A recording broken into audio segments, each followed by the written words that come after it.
Bonjour messieurs dames, aujourd'hui la chance vous sourit puisque Solfin vient à vous.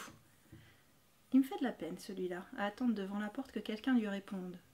Je sais bien qu'il ne peut pas me voir, mais je lui fais quand même un petit signe de la main, c'est toujours mieux que rien. C'est comme lorsque je souris à maman quand elle feuillette ses magazines.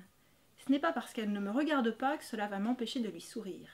Elle ne me voit peut-être pas, mais elle sait que je suis là, vu qu'il y a toujours un moment où elle me commande sa lecture.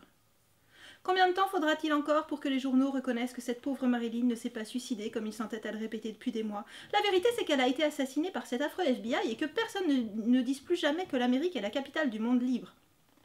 D'autres fois, sa lecture ne la fâche pas. Quand par exemple, elle lui apprend que les jupes raccourcissent, elle la rend joyeuse même. Quelle chance cette mode avec les jolies jambes qu'elle a. Tout le monde ne peut pas se réjouir comme elle. Pas plus tard qu'aujourd'hui, elle donnera ses jupes à raccourcir à Madame Libet. Solfin, la griffe du linge solide et fin. C'est vrai qu'elles sont jolies ces jambes.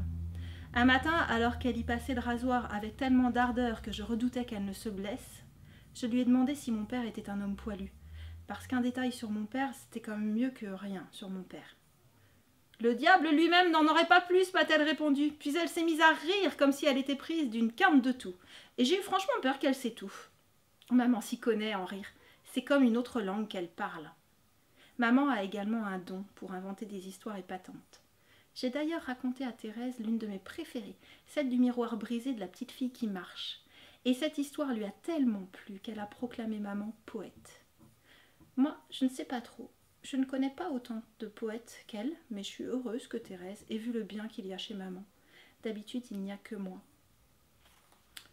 C'était un extrait de Les Dessous de Béatrice Kahn, une histoire qui nous emmène entre les années 60 et puis le début des années 40 par le regard d'une jeune fille de 14 ans immergée dans le monde des adultes.